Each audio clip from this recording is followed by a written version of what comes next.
also Kiswahili examples, so you'll enjoy my teaching. So clipping, as we know, is just forming words either by shortening or elongating the words. In what form? We have a word, you clip at the front, at the middle, and at the end. So it's just clipping, as we know the word clipping, it's just to clip. All right. Now, the big point in the definition of clipping is that we must be very concise so that we retain the original meaning.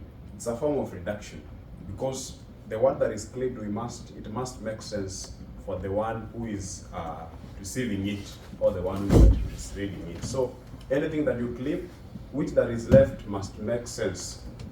Must make sense so that anyone who is reading or receiving the word, he or she understands it. Next slide. Right, now I'll begin with bad clipping. The end of the word is dropped. This is now what we call bad clipping. For example, the word doctor. So which word will we bad clip? Which one will we clip? Da. So it's doc.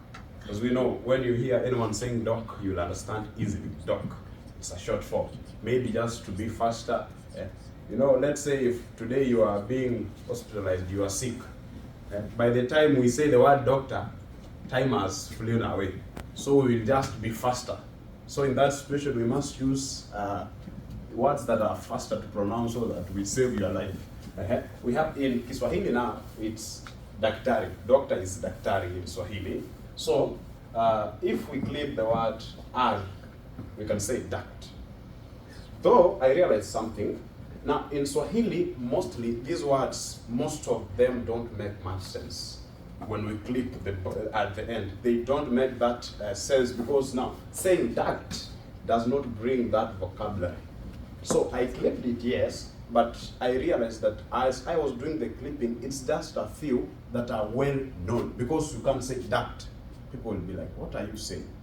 So most of them in Swahili language, they don't make that much sense. Right. Another word is cigarette. You know cigarette, you can say cigar, clip, cigarette, arret, and say cig. You can relate in English. But in Swahili, it's cigara. Cigarette is cigara. You can see they just write cigar, cigar. That is now in Swahili. I clip the word, at the end I'll clip ra and say cigar. That brings the vocabulary. So you see, some bring the vocabulary and some don't. So it depends. So in Swahili, you must be very careful when you are doing the clipping. Right, next slide. Now, for clipping, this is when now the front part is deleted. We clip the front part. And the examples, let's say for example, telefax. Which word will you clip?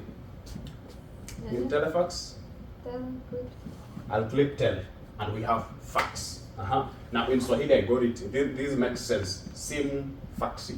Now we take, we clip simu and it remains faxi. That brings that sense. It's in alignment. Another word is aeroplane. I'll clip the word aero. I remain with the word plane. So that is also easier, because in Swahili it's ndege, dege. So I'll say dege. Though it does not bring that that word, how will I call it? That much sense, because if I say dege, no one in Swahili will relate it. But when I say plane in English, you will relate it faster. So in Swahili, just get that. When you do the clipping, in my research that I did, it does not relate much in that language. Another now, we go to middle clipping. This is now when we cut the middle of the word. We cut the middle and clip it. For example, we have influenza. Influenza, when I clip the end of the word and the beginning of the word, I remain with flu, influenza. So if I may ask, when I say flu, can you relate it to influenza? When I say flu, can you relate it to influenza? Hello, it's a question. What do you mean? I'm saying I've clipped flu. Yeah. I've clipped I've clipped enza and influ. Now, when I say flu, do you relate it to influenza? Yeah. You relate it? Yeah.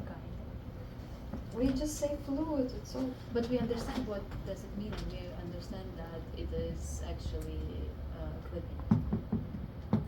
Alright, my question is, do you relate it? That's now what I'm trying to ask. Sophia, do you relate it?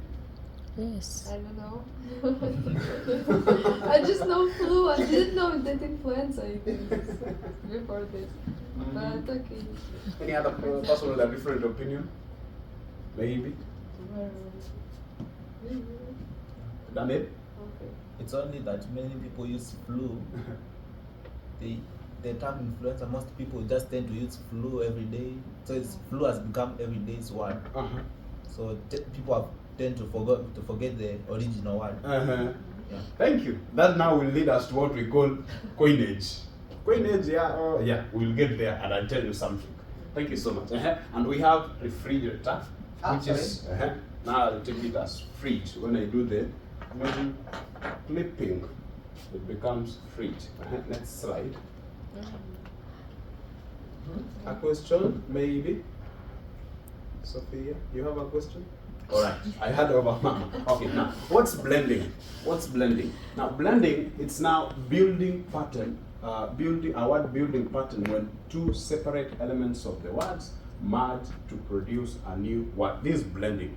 It's just building words through, let's say one word is on this side and the other is here. Now we do the blend and form new words. For example, we have motor and hotel. Now we call it a motel. And what's a motel? Let's say these cafeterias that are built along roads, these guys who take long distance drives just arrive there and take their lunch and just take their meals there. And we have Swahili. This blended perfectly. I love it because now in Swahili, chakula jioni. Chakula means food and jioni means evening. So that food that we take in the evening, now when I blend these two words, chakula and jioni, I form the word chajio. And chajio means now supper. Yeah, supper. So that made much sense. So in Swahili, meaning blending makes it properly. It came to a word that I was very happy to find this word, that chajio. Chakula, jioni, supper.